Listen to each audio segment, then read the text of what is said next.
Well, thanks, Kent, and I guess I only have about 15 minutes now. But thanks for that kind introduction, and thank you to the Chamber for allowing me the opportunity to speak with you today. I'd like to welcome and acknowledge the attendance of MPP Lise Bourgeois and His Worship Ken Boshkoff. Great to see you again. We were at an event last night together, so it is an honor for me to stand before such a distinguished group of community, business, and industry leaders from the city and region to provide these remarks today. Charlotte has asked me to provide an overview of my activities as MPP for the riding of Thunder Bay Atikokan and on my activities in my new role as Associate Minister of Forestry and Forest Products.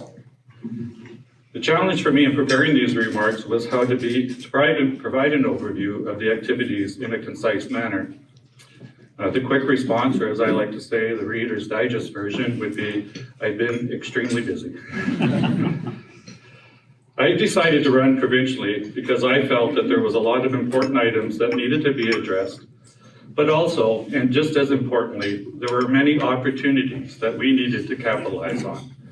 So I knew that if I were successful in being the representative, that there would be no time to waste and that I would be very busy. By example, for the period from the beginning of June of 2024, when we rose for the summer recess, to the end of September, I've had over 350 engagements in my role as MPP and/or Minister. These include meetings with the Chamber, the CEDC, Indigenous community and organization leaders, private meetings with constituents, funding announcements, tours of local industries, roundtable discussions within the healthcare sector, as well as the forestry and mining industries.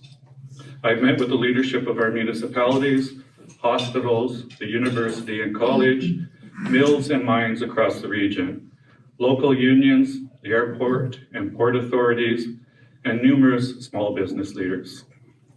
This has been summed up in the community as in a statement that I've been on an extended holiday.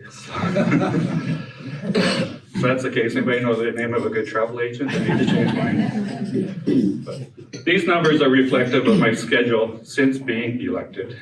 And I mention this only because it is important for you to understand that I don't stand here as your provincial representative to tell you, our community and business leaders, what we are going to do for you, but rather that I want to engage with you to hear of your ideas based on your experiences and work with you. President Ronald Reagan famously stated that the 9 scariest words ever spoken are, I'm from the government and I'm here to help. My approach has always been and will continue to be to engage community members in discussion, to learn what we as a government can do to help all of you be successful. Many of you have heard me say that you are the boots on the ground, and I really believe that with all due respect. Government's role should be about working to create the environment for people and businesses to be successful. And I believe we achieve that by talking and listening to each other and collaborating to bring people together. My campaign in 2022 was summed up in the following statement. We need a strong economy to support healthy communities, but we need healthy communities to have a strong economy.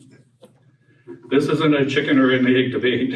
I believe that if we recognize how these two goals depend on each other and are equal in priority, we can better make decisions that realize a positive outcome for our residents and our communities. One item that needed to be addressed in Thunder Bay was the addictions and mental health issues that were impacting our city and region. Immediately following my election, I started to engage agencies that were involved in mental health and addictions care. And I was very surprised to see how many agencies were involved in delivering mental health and addictions programming throughout the city and region. I organized 3 roundtables with participations from Minister Tabolo and/or Minister Jones, and I invited as many people from these agencies as I could to these roundtables. My goal was to facilitate a discussion, hear from them what they felt was needed in the region to help them in their work. From these meetings, there were 3 initiatives identified as a priority to the provision of wraparound services for those struggling with mental health and addictions issues. Excuse me. The first initiative identified was the STAR program. This is a program where a dedicated ambulance will respond to calls for drug or mental health related issues. This ambulance will be staffed by a paramedic for medical needs, as well as a mental health professional that will be able to ensure these patients are aware of and can access the type of treatment they require. This dedicated ambulance will help to alleviate the pressures on our ambulance, police, and emergency room. And we announced this program in late summer. To complement the STAR program, we have been successful in receiving funding to establish the second initiative identified, and that being a safe sobering site. This site, staffed by medical and mental health experts, will provide a location outside the hospitals where mental health and addictions patients can be diverted. This frees up our emergency room staff to deal with critical medical issues while ensuring that these patients have access to programs to assist them on their recovery. The right care, the right time, and the right place. Our government also provided funding for a youth wellness hub, the third initiative identified. Across Ontario, there are 27 youth wellness hub networks that provide high-quality, integrated youth services to support the well-being of young people aged 12 to 25, including mental health and substance use supports, primary care, community and social supports, and much more. The hope by those participating in the roundtables is that we would get maybe two of the identified initiatives funded, but we were successful in receiving funding for all three. We know that the success of these efforts depends on housing to help those individuals on their journey of healing. We have nearly tripled the homelessness prevention program funding for Thunder Bay in an area over the next 3 years, bringing yearly funding levels from $5.4 million to $16.5 million. We have also provided substantial support directly to the municipalities, particularly the City of Thunder Bay, to assist them in getting infrastructure in place needed to facilitate more housing starts. This is an example of how a collaborative approach can affect positive outcomes. At the same time, I was meeting with our natural resources industries. We have held 3 forestry and mining roundtables to again learn about what we need to do to support the opportunities of these 2 sectors moving forward. We have all heard of the tremendous opportunities related to critical minerals in the region and how the minerals of the north are going to fuel the EV sector in the south. While we explore the opportunities before us in mining, we must also explore and support new opportunities in the forestry industry. Forestry is what has fueled economic activity in northwestern Ontario for generations, and I believe will continue to do so in the future. A well-managed forest system, which we have in northwestern Ontario, is truly a renewable resource which is integral to the success of our area.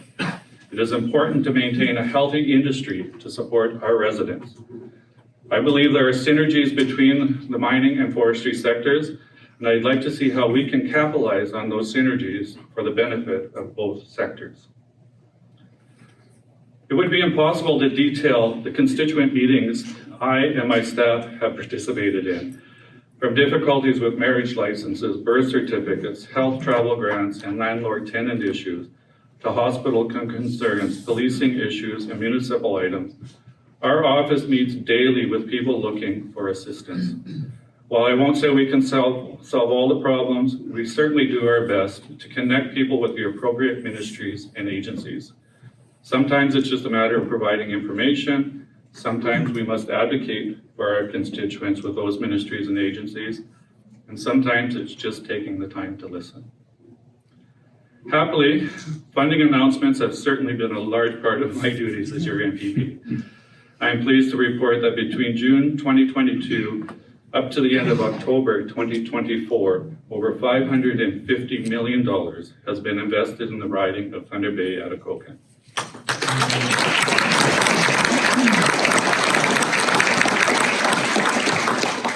Since that time, I've had the opportunity to announce several other funding initiatives, including the $200 million retrofit of the Ontario Power Generating Station in Kakadaka Falls.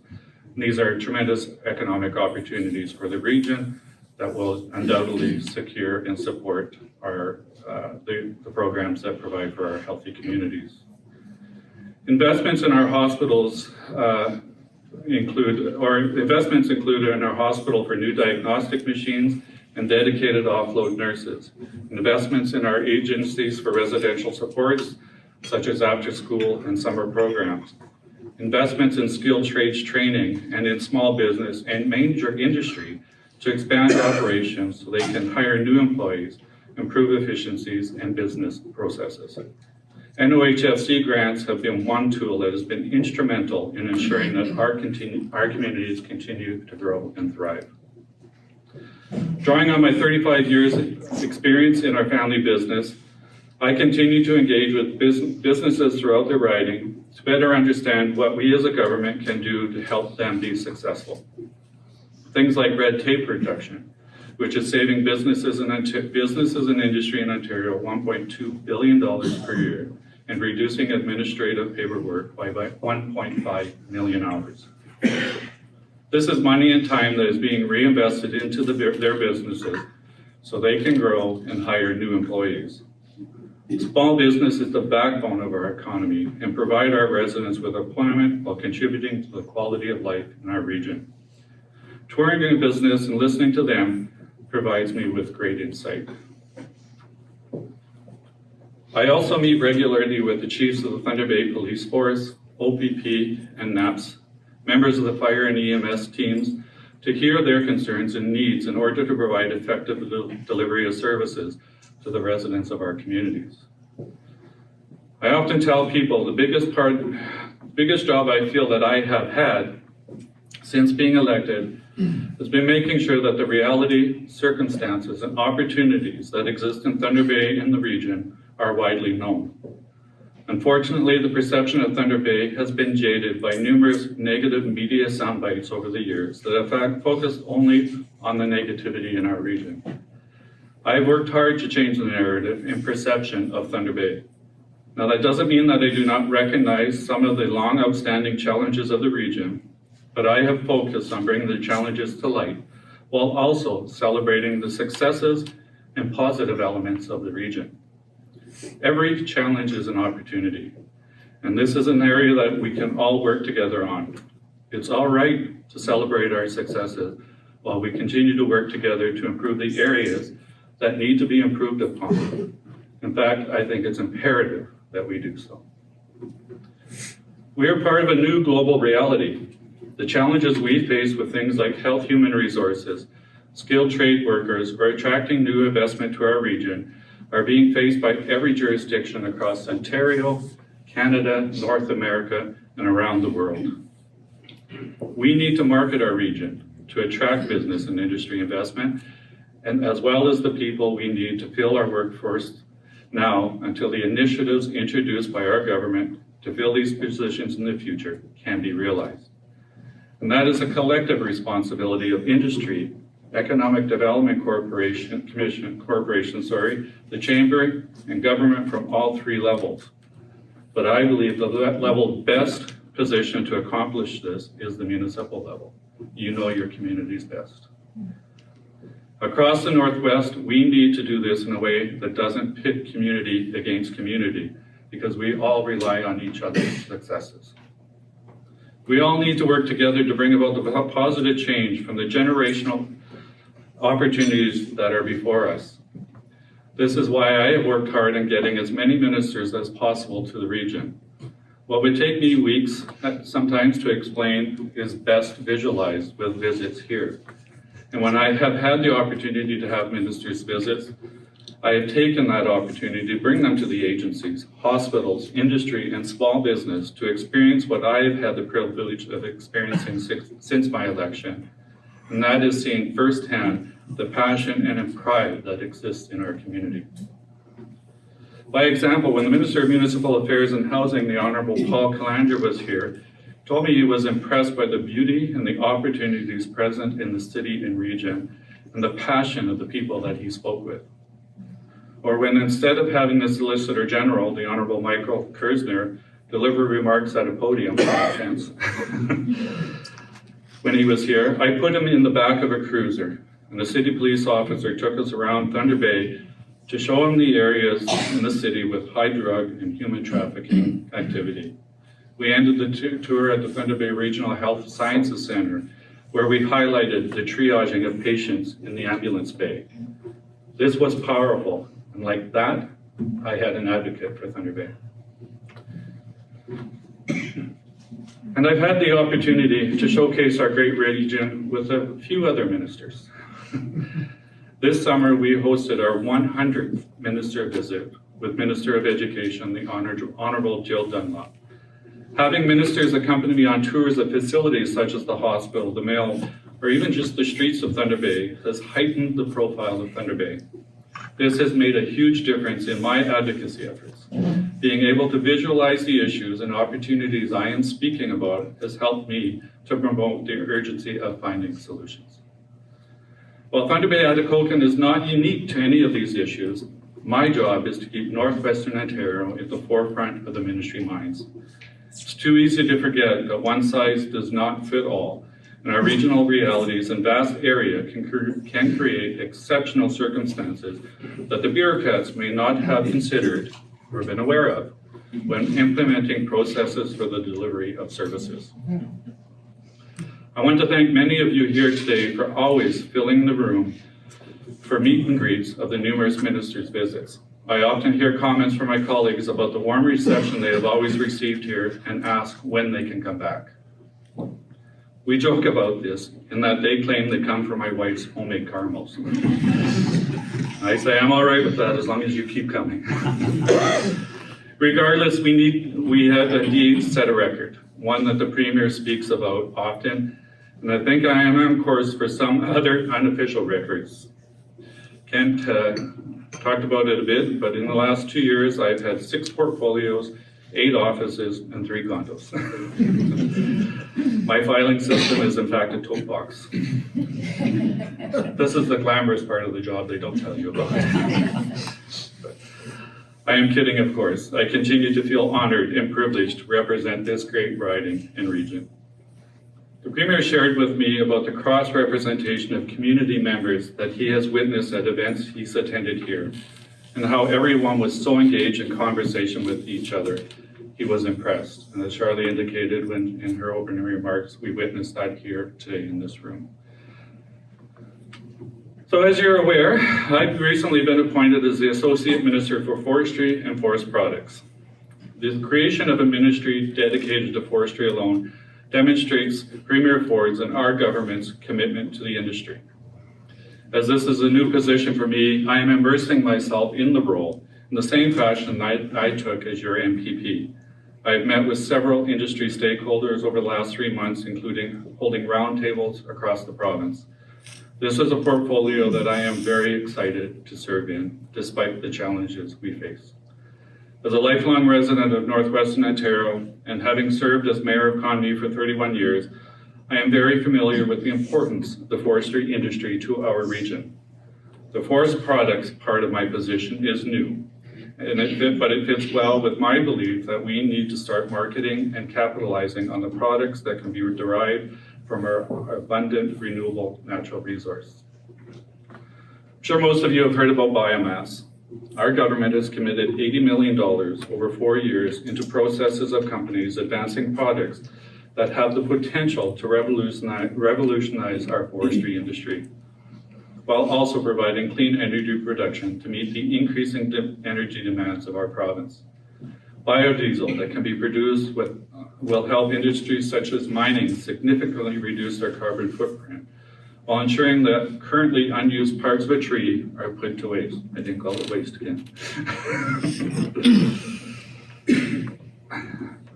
This thereby increases the profitability of the harvesting operations. Biomass can also be used in the agricultural field, both to improve soil quality and fuel farm equipment. Biomass energy continues to be the main source of energy production in the European Union, accounting for 59% of the renewable energy consumption. The technology has been proven to be effective and beneficial. The future of our clean energy production and reduction of our carbon footprint rests on finding innovative ways to reduce and reuse materials. There has been tremendous research undertaken, and I am thrilled to be at the forefront of exploring and promoting this exciting technology. Although biomass energy is currently the buzzword on everyone's mind, let's not forget about the traditional uses of wood. Most of us are familiar with forest products such as lumber, structural panels, newsprint, pulp and paper, tissue, and packaging. Our government has recently announced changes to the Ontario Building Code to increase wood construction in buildings from 12 stories to 18. Through our investments in advanced wood construction and mass timber construction with wood from sustainably harvested Ontario forestry operations positions the forestry industry in Ontario as a continued economic driver for the province. There are wood components in a variety of other projects that Canadians use every day. By breaking wood down into its central component, it is possible to produce or contribute to a range of substances that are needed to manufacture a variety of common household products.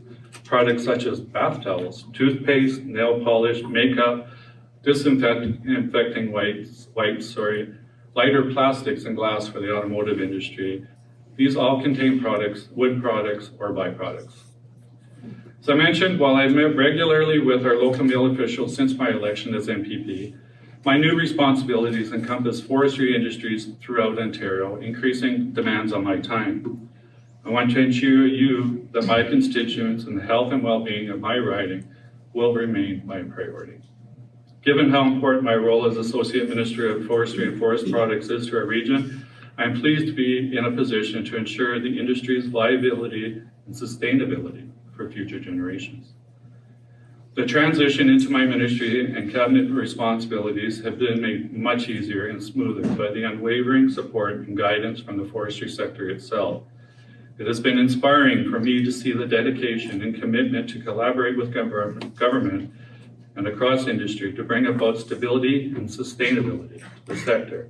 For those of you here today, I want to say thank you. Excuse me. I continue to be humbled by the trust of the people of Thunder Bay Atikokan, have given me, and I look forward to continue representing the riding. You know, when Laurie and I discussed about running in the election in 2022, one thing was clear to both of us, and that was that I needed to stay true to who I am. Thanks to great friends, a healthy dose of sarcasm, the ability to laugh at myself, and the support of Laurie, I think I've been successful with that, and that keeps me committed to working with you, for you. Thank you.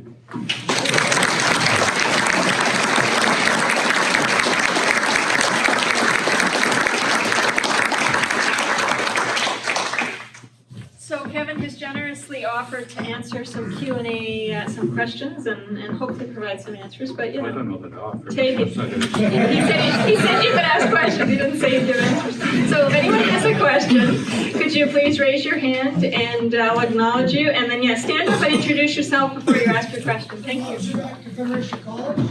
Kevin, thank you very much for your remarks. You know the challenges facing post-secondary education today, both at the college and university level.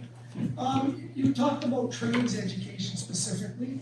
What's the provincial government's commitment to trades education at the college level moving forward? And what about other challenges facing us, like for instance, freezing on tuition increases, which given the recent IRCC decisions is causing us significant challenges with sustainability of education. Right. I appreciate the question. With regards to the skilled trades training, I've had several conversations with the college in particular on this. And I believe that there's, again, challenges comes opportunities. And I think that if we can engage industry, union, trade halls, and the college to come together to look at a new model or a new way in which we can provide that skilled trades training here in Thunder Bay, I think there is a role for all of those sectors to be playing in moving that forward. So we've had initial conversations. There's been a commitment from those three groups to get together and see what we can do to try and move that forward. And, you know, it comes down to, you know, after COVID, it was really highlighted that we need to be finding a different way of doing things. And this is one example of how I think we can be doing that. certainly appreciate the challenges that are being faced by the college and university sector. I've had, conversations again with President Gillian and the college with regards to, the immigrant program that the restrictions the federal government has placed on us. On the first go around, we were able to secure those placements for the college and university. What that looks like now with the second round of federal restrictions is something that I will continue to work with Minister Quinn on to ensure that we have those opportunities. And again, it goes back to what I said, that the regional circumstances that we face in Northwestern Ontario needs to be highlighted to impress upon them the importance of the immigrant or the immigrant student population for these two facilities. So, with your continued support and guidance and information, this is a message that I will continue to take forward on behalf of the two institutions here in Thunder Bay. Thank you.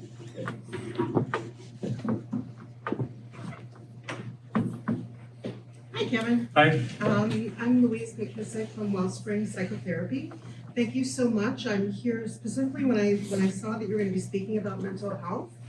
But I'm glad to hear that we're really working at helping those who are most in need.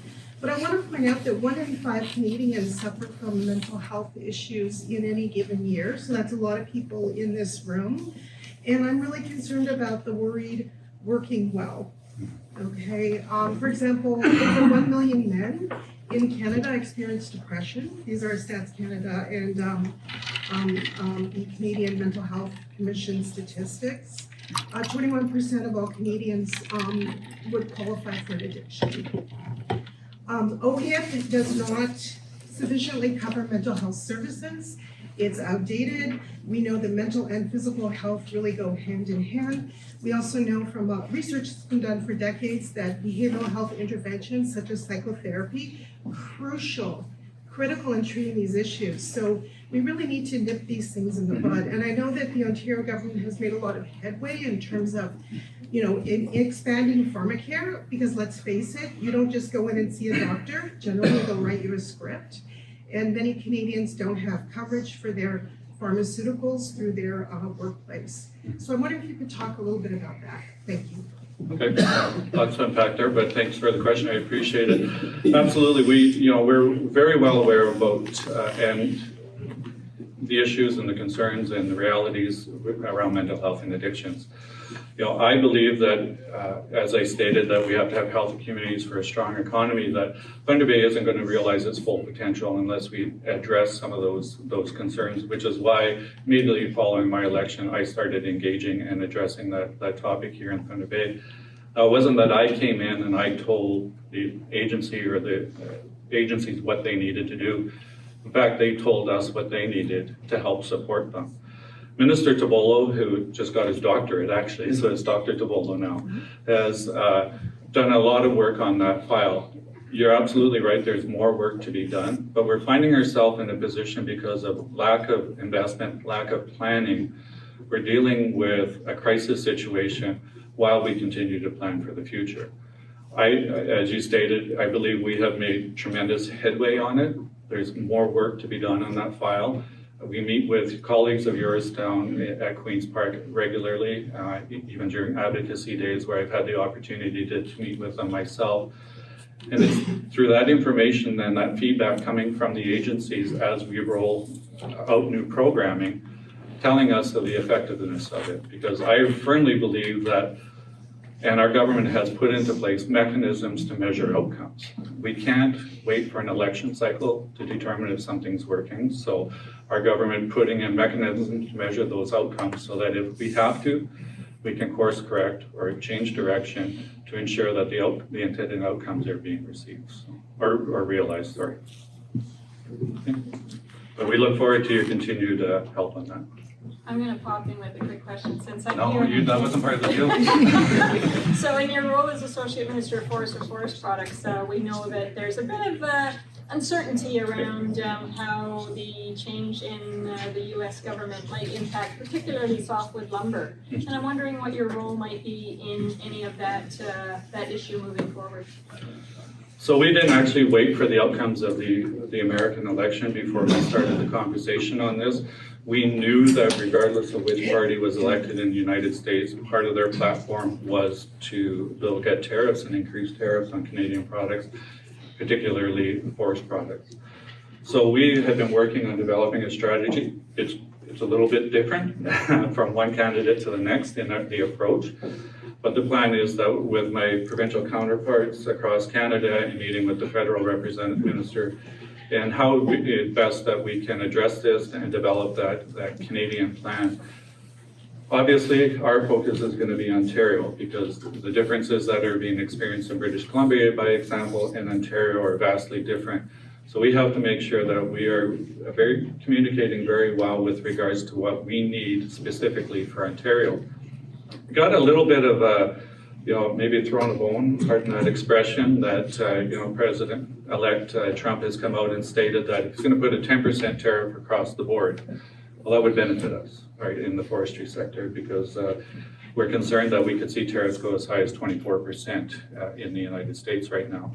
The other aspect that I would really like to focus on with America on lumber and the tariffs on softwood lumber products is that they require, to meet their housing demands in the States, they require 1/3 of their wood has to come from Canada.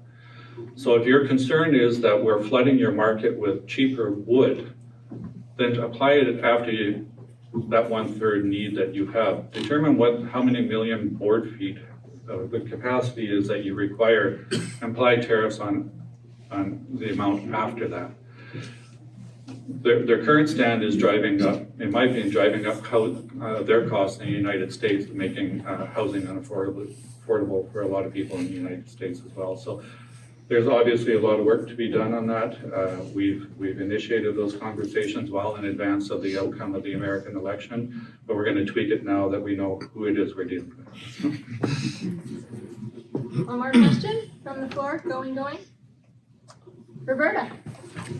I guess it's a tough one. No, it's not a healthcare question. Roberta Simpson. One of my main concerns is watching the Ostrom plant. And there's a lot of concern there, a lot of people losing their jobs because there is no work.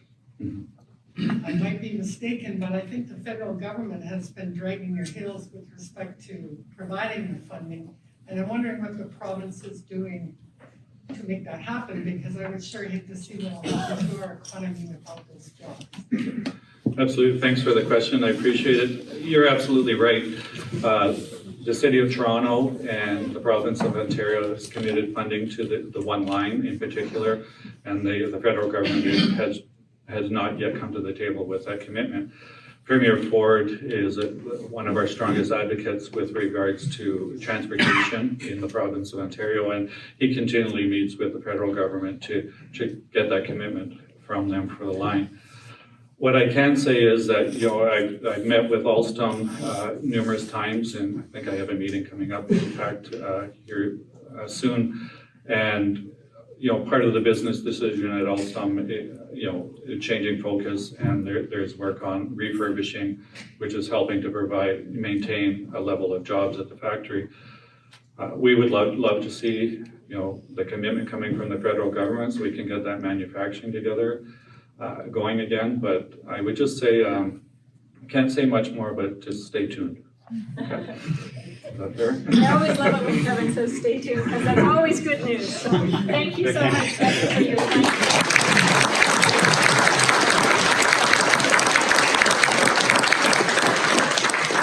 Thank you, Kevin, so much on the go, and I'm always impressed by his willingness to meet with anybody at any time to talk about your challenges. There's been a few times when I've texted him like, Kevin, do you know about this? Oh yeah, I'm on it. So always great to have someone who's really got their finger on the pulse of what's happening and is there as an advocate for our community and for our businesses.